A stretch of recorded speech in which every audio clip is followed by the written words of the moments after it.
Hi, I'm holistic nutritionist Karen Roth, and I want to welcome you to the webinar. Today we're going to talk about hormone health and imbalance, because in reality, in today's world, it's not a matter of if your hormones will become imbalanced, but a matter of when. So hormone imbalance can happen at any stage of a woman's life. It should really not be considered normal to go through any stage with discomfort. So starting at a very young age with a delayed onset of a period to possibly having very heavy periods that can happen to young women. Other hormone imbalances will include PMS, PCOS, that's polycystic ovary syndrome, when we have an overproduction of testosterone and very elevated blood sugar. We also have hormone imbalances related to infertility, postpartum depression, and of course menopause, which is usually the one stage of life that people only focus on. But as you can see, you can have hormone imbalance starting as young as 11, 10, maybe even, and unfortunately could last an entire lifetime. So I want to go through some of the symptoms of each of the steroid hormones. First, I wanted to mention that one of the most heavily Googled searches that get people to my website is menopause and anger issues. So this is something that I really shouldn't be laughing at, because it is something that is very much out there in the public. So starting with estrogen deficiency symptoms, if your estrogen is low, of course, during menopause, most people will have hot flashes or night sweats, but you can also have very low energy, you can have anger issues, you'll start to see wrinkles or loss of skin firmness. When we look at progesterone, that's our antispasmodic hormone, so that's when it's low, you can have cramps, you could have things like migraines, you can have eye twitching or even restless leg syndrome. Low progesterone also will have make your periods very irregular, where you may just have breakthroughs or just spotting, but you'll also start to see a lot of inflammation and swelling. Also affects the skin, so skin in its fullness, so its suppleness. You'll notice that your hands and feet are much colder now. And also mood and memory. So low progesterone could lead to mood swings. When we look at testosterone deficiency or low testosterone, of course it always leads to libido, low libido, but you'll also notice that you're losing muscle mass. So you'll find that you don't have the strength that you used to have. It can also lead to anemia. And you'll have, again, you could have migraines and even headaches with that, and mood and memory problems. Now, one of the worst deficiencies is testosterone excess, which I see more and more every day. These excesses are caused, well, we'll get to what causes them. But this is one of probably the most disturbing hormone imbalances, because in a woman, it leads to facial hair. It leads to loss of hair on the head. You can have adult acne. Your voice can actually change and get deeper. You'll start to feel very agitated, angry, short-tempered. You may start snapping at people for no reason. You just don't feel like yourself again. And beside the physical changes, the emotional changes too. It's very difficult. So whether you have a deficiency or an excess, it's just not a good thing. So let's talk about some of the triggers of hormone imbalance. What causes them? So pesticides on our produce that are sprayed, pesticides that we use in our home to rid ourselves of ants or roaches or rats or anything that we use that are sprayed, because pesticides are meant to stop life. They are definitely a hormone imbalancer. Trans fats or hydrogenated fats, same thing. Plastics that leach BPA and chemicals into our foods, if we microwave in them, if we drink from them. One of the most toxic are to-go containers made out of styrofoam. Stress can actually wreak havoc with our hormones. Of course, birth control pills and other hormone replacement therapies like creams, pills, and patches, and body care products. We'll really get into that later. So a lot of the things that we put on our skin, everything we put on our skin, gets into the bloodstream within 5 minutes. So this is a very hot topic. And of course, home cleaning products from bleach to ammonia, things that we clean our house with, and the odor lingers in the air, and we smell that for days on end. Furniture polish. So here's where it gets kind of fun. I'm going to go through an average day in your life on what you may be bombarded with in your home that is imbalancing your hormones. So everybody starts the day, they get up. One of the first things they do is they brush their teeth. So toothpaste has fluoride in it. That is linked to cancer, developmental toxicity, and it is considered a neurotoxin. Toothpaste also can have triclosan in it. Now, triclosan is in a lot of products and is considered antibacterial. So anything that might say antimicrobial or antibacterial, it will most likely have triclosan, and that can raise your testosterone. And remember, we talked about testosterone excess, at how difficult it is to deal with that type of imbalance. And triclosan is an ingredient in so many of our body care products. So after you brush your teeth, you might use some mouthwash, and if you're using any of the green stuff or the blue stuff, it is loaded with artificial colors and artificial sweeteners like aspartame, saccharin, even acesulfame potassium. And these artificial sweeteners, they've been linked to mood disorders, memory loss. Again, you can have triclosan in your mouthwash as well. And then you possibly go to the bathroom, then you want to wash your hands, and if you have an antibacterial hand soap, that's going to have triclosan in it, and probably a fragrance. Now, the word fragrance is protected by companies. They don't have to tell you exactly what's in their fragrance, but it can have up to 2,000 different chemicals in it, because their fragrances are considered proprietary. So you want to be very careful about the word fragrance. If your product says fragrance, or if it says lavender fragrance, lavender essential oil fragrance, that's okay. But if it says just the word fragrance by itself, up to 2,000 different chemicals to create that smell. Then you get into the shower, and you've got your shampoo, your conditioner, your body soap. Again, we're looking at fragrance in all of those products.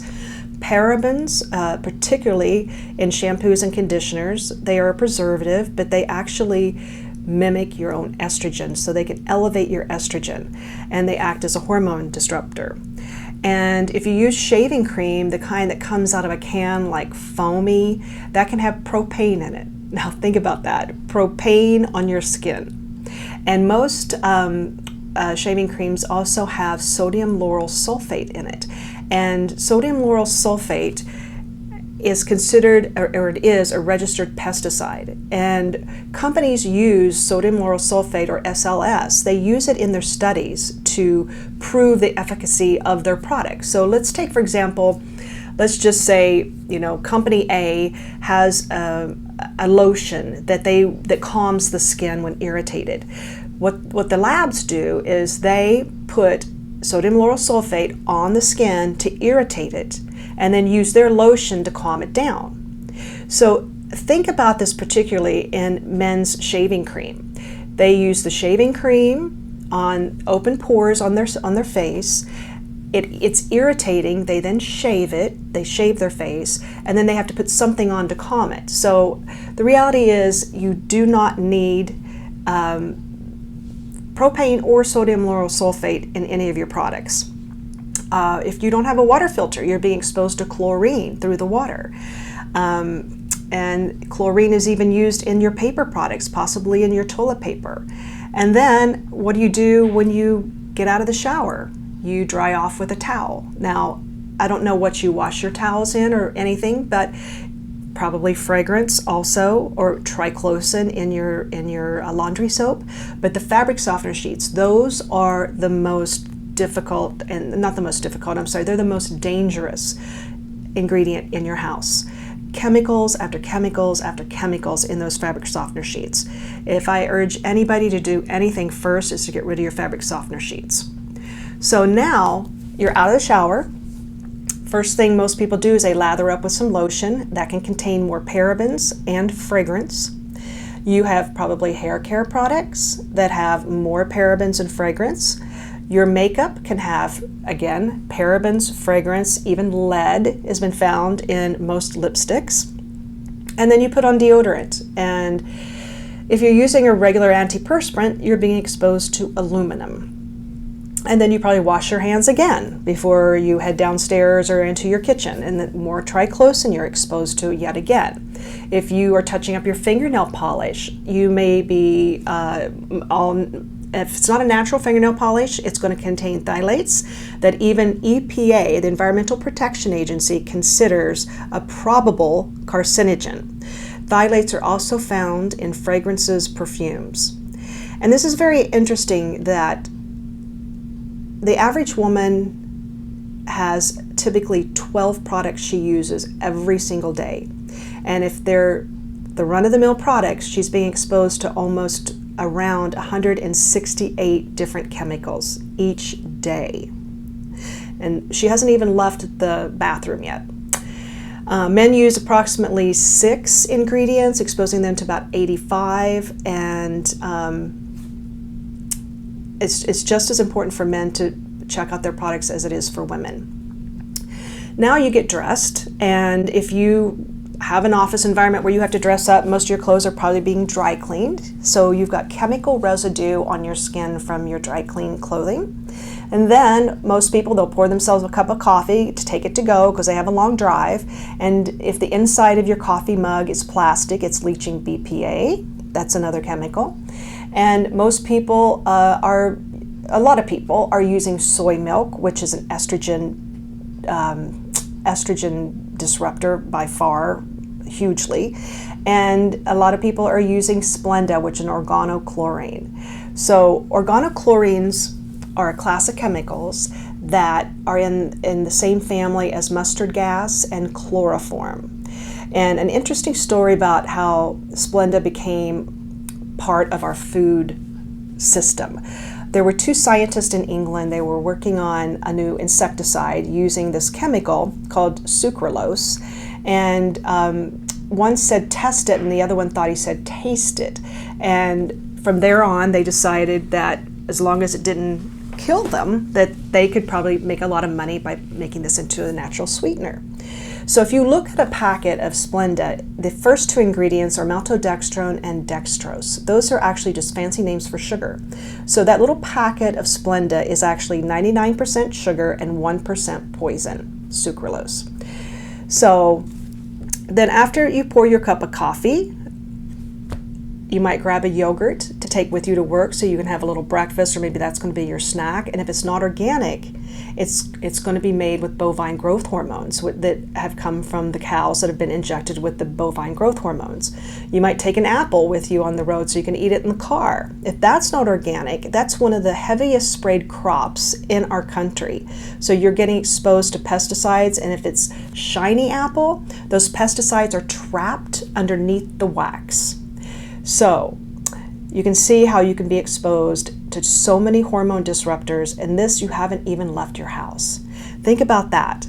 You still have to go into work, be exposed to things in your workplace. You drive on the freeway, be exposed to exhaust fumes, and it goes on and on and on. So before we get to exactly what we can do about it, I want to go into the health conditions associated with having a hormone imbalance, because it is about how you feel, but not just about how you feel, but what it's doing to you and your organs.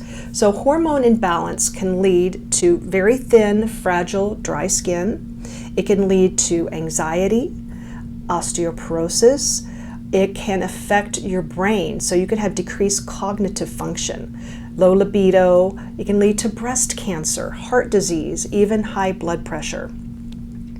So now that I've totally depressed you, here's a lifeline. Let's move on. So now you can start doing things right now to begin supportive therapies. Things you can do yourself. You don't have to rely on anyone else to give you instructions. You just need the tools to know what to do. So lifestyle choices will be very supportive of hormone balance. Exercise, rest, proper sleep and relaxation, meditation or prayer, social interaction, even massage, anything to just take the stress out of your life. Diet nutrition is very important. We do not get everything we need from our food, even if we're eating the cleanest diet we can. So a good multivitamin with minerals in it would be very supportive. Whole foods instead of canned foods and packaged foods. Foods rich in estrogens if you need it. So this is why testing is important, because if your estrogen is where it needs to be or already high, eating flax seeds is going to not be beneficial to you. But if your estrogen is low, if you have hot flashes, it probably is, then flax seeds can be very supportive. Adequate hydration, enough water, and to make sure that you're eliminating every day, at least once. It's very important. And then herbs, culinary herbs that we can use in our cooking, herbal supplementations to help support our hormone balance, all very, very supportive. So when I talk about a whole foods diet, I'm talking about clean food. So raw or organic dairy, organic fruits and vegetables, and I'll show you later how you can get those organic fruits and vegetables at a decent price, and know which ones that you have to, pay the extra money for. You want to have grass-fed beef, wild seafood, and free-range chicken, or any of the poultry. Now, you'll often see on poultry packages that poultry is not subjected to hormone injections, when in reality that's true, but they can be subjected to hormones in their feed. So they eat it and then the hormones are passed on through their system. That's why you see these huge chicken breasts when you go to the grocery store. I mean, it's not natural. It's not natural whatsoever. You want to avoid things like pesticides, added hormones, antibiotics in your food, artificial sweeteners. All of these things are they're just not healthy. They're detrimental to your health, and you can avoid a lot of them. I'll share with you some of my favorite tools. So some nutritional essentials. Again, we talked about herbs, multivitamin and minerals, but also essential fatty acids. So essential fatty acids are critical to hormone balancing. What are essential fatty acids? Okay, that's fish oil. You can find it in salmon. You can find it in you can find it in flaxseed oil. Essential fatty acids help the cells create fluidity, meaning that your cells are almost like little jellyfish. They're constantly in motion. And on each and every single cell in your body, you have little receptor sites. And the receptor sites are where your hormones attach. And your hormones are like keys to a front door. So without the essential fatty acids coating each and every cell in your body, these little receptor sites or keyholes become rusty. So if you've ever put a key into a door and it won't turn, that's kind of what happens in your body when you don't have enough essential fatty acids. It's lubrication for your receptor sites, for your hormones to communicate to your cells.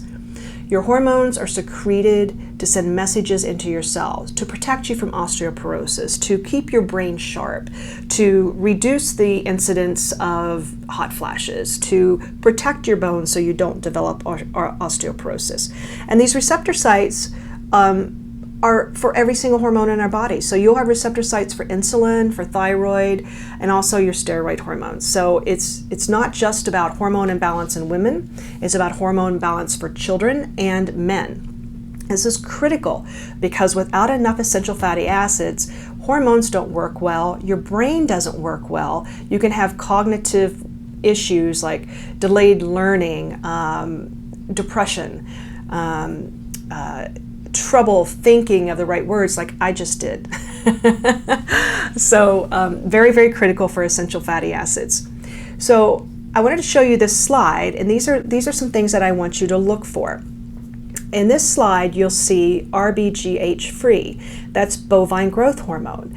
You may also see RBST, which is just the chemical name for the bovine growth hormone. You want to see, if you do not buy organic dairy products, okay, that it's milk, butter, cottage cheese, yogurt, all of these dairy products, if they're not organic, you want to look for this label.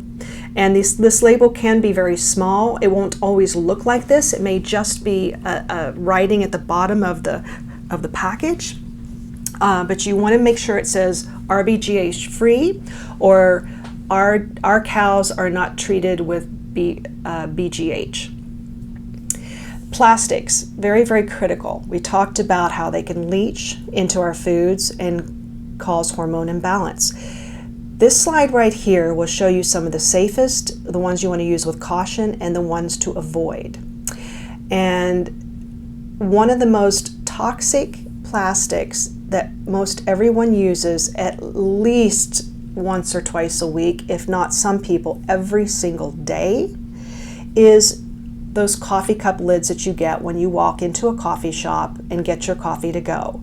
It has the number 6 on it, and the number 6 is one of the most toxic plastics we have. Now think about that. Most everyone knows you don't want to microwave in your plastic, but do you think about when you drink your cup of coffee through a plastic lid and it's hot? And I hear people in the coffee shop say, make mine extra hot. I never got that, but anyway, I'm always, give me a little extra ice cube so I can drink it right away, and I take the lid off. So obviously that's kind of difficult if you're going into a coffee shop, getting your coffee, getting a car, and you can't drive with your lid off your coffee cup. So my suggestion is buy a coffee mug that has a stainless steel or ceramic inside, and make sure that the lid on it is BPA free, and go in and have them fill your coffee mug up. That way you avoid that, especially if you're getting a coffee every single day, okay? And plus that'll help with our landfills. So some of the other toxic plastics that are out there will be styrofoam. I know we don't think of that as a plastic, but it is. I think it's in the number 6. I think it's a number 3. I'm not certain on that, but I'm pretty sure. But you'll also find these toxic plastics in children's toys. You'll find these toxic plastics in shower curtains, and I want you to keep that in mind. When you're in the shower and you have the hot water just steaming up your bathroom, every single pore of your body is open. And the smell from the shower curtain you're inhaling, but all the body care products that's in your shower you're putting on your skin. So you can see how just the first thing you do in the morning can be very detrimental. Other than the styrofoam, the shower curtains, and then we've got, we talked about the children's toys, and that's it for now. So I'm going to share with you a couple of websites and resources to help you through all this. This website is called the Environmental Working Group Skin Deep, and they have hundreds and thousands I should say, products listed in here, and it's continuously growing. And what I would suggest that you do and encourage you to do is take every product that you use, all 12 of them if that's how many you have. I have 12. I counted mine, and I thought to myself how lucky I am that I know this, because I could be exposed to 168 chemicals every day and not even consider it. If you talk about your shampoo, conditioner, shaving cream, soap, toothpaste, hair products, foundation, lipstick, mascara, eyeliner, and a lot of people wear eyeshadow, lipstick, you go on and on. So look up your product in here, and there's a search button, and your product should always fall in the green zone if at all possible. Especially something you use every single day should fall in between the 1 and 2 range. If you have something that you just cannot live without, if you fall in the yellow range around 3, maybe 4, then I would say if it's one product, don't worry so much about it. If you have anything that falls from 6 to 10, dump it now. Just get it out of your life. And while we're here on this page, I wanted to show you at the very top, you'll see sun, makeup, skincare. If there's a product you need to replace and you don't know what to replace it with, if you go at that top and drop down, it will take you to clean products that they have analyzed. So here's something, for example, I want to show you. Once you put in one of your products and it pulls up, whatever its score is, you scroll down and you can see why it got scored so highly or so badly. And you can see here fragrance. It is an allergy, it irritates the immune system. Here's the parabens we talked about, propylparaben. It is a developmental reproductive toxicity. Okay, think about that with children. Think about that with young women who are trying to get pregnant and they can't. Okay?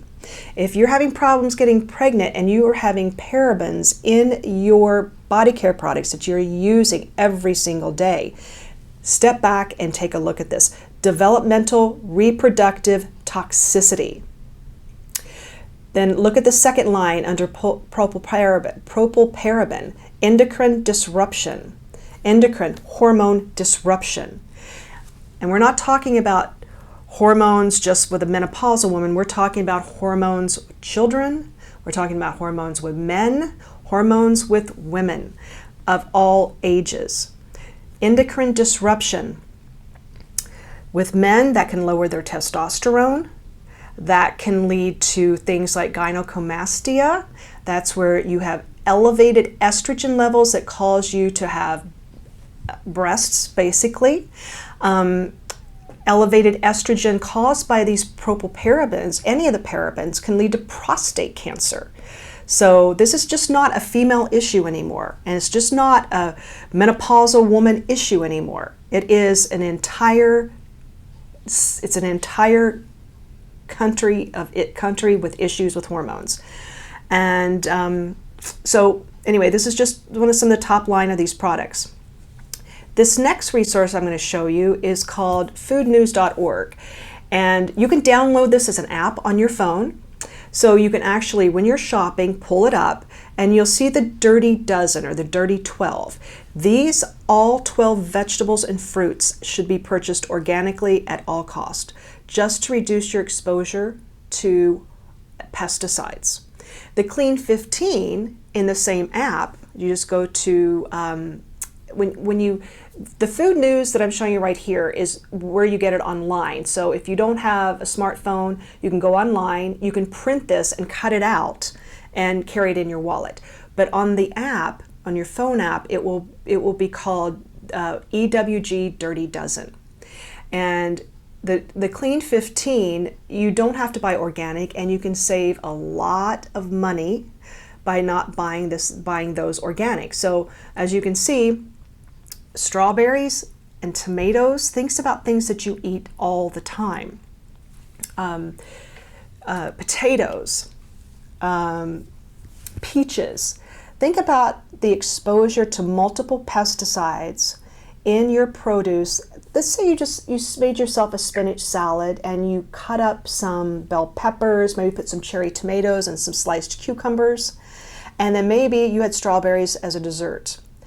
Multiple pesticides. And even though our government has determined a safety level for certain pesticides, they only test it on what they consider the average person. So that's usually about a 5'7", 150-pound person.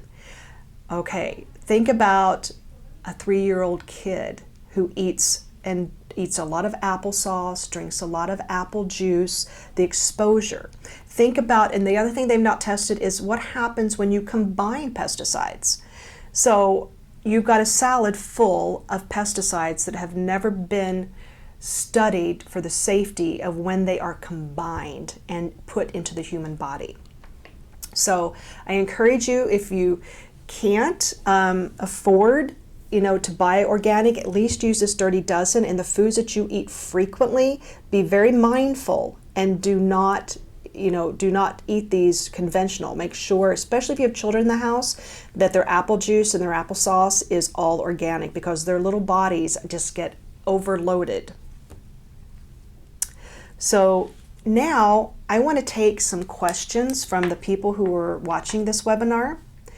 And we'll do that in a little bit, but I just first wanted to talk about what more you can do to help support your hormone balance. I do offer a saliva hormone test, and this test I've been offering my clients for over 10 years. I've had, what the test shows is just like a crystal ball into the future. So if we can see what's going on now, we can predict what will happen if we do not correct it soon and do it now.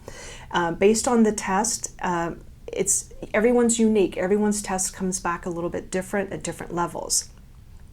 My process with working with my clients begins with me emailing forms to them, one of which is a 3-day diet log, because I really want to see what people are doing habitually, because I have probably a substitute for almost everything that is not good for you and you don't want to give up. So if, for example, you love your sodas or you love your diet sodas, I have a good substitute for that, which is not water. It's good products that I have tested on myself and used with clients for years, and every year new stuff comes to the market. So I'm always finding, like, for example, better dairy-free products all the time. It's just fabulous how the food industry has been listening to the needs of the people who have food sensitivities.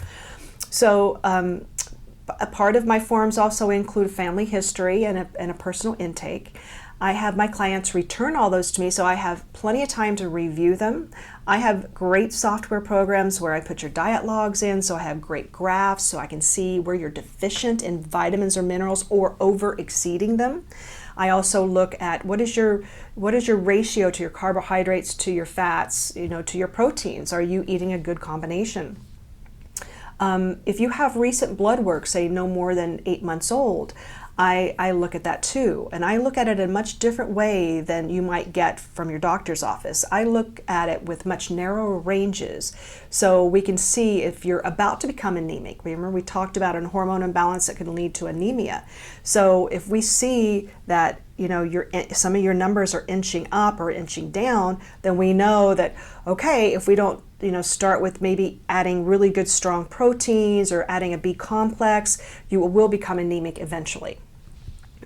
So that is the gist of my process. So in closing, everyone is affected by hormone imbalance differently.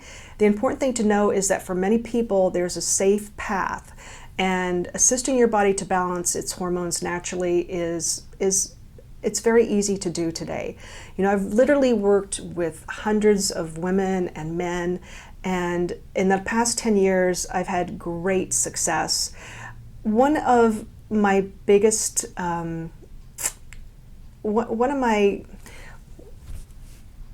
my biggest group of clients are women and men who have a family history of cancer.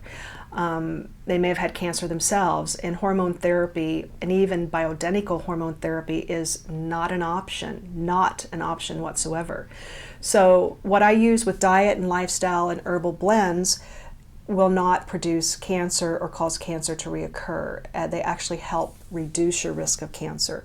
So I would like to open this up and have people ask some questions. So please type in your question and I will read it out and so everyone can hear it. Okay, question number one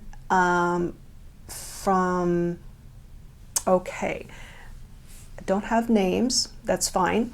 They want to know, do you work with men with low testosterone? And yes, I do. I work with men with low testosterone. I work with men with very poor adrenals. My lab tests that I do show adrenals as well. So I've had great success with working with men with low testosterone and elevated estrogen. Okay, let's take another question. How long does the process take? Okay, the process is, like I mentioned, I send you forms.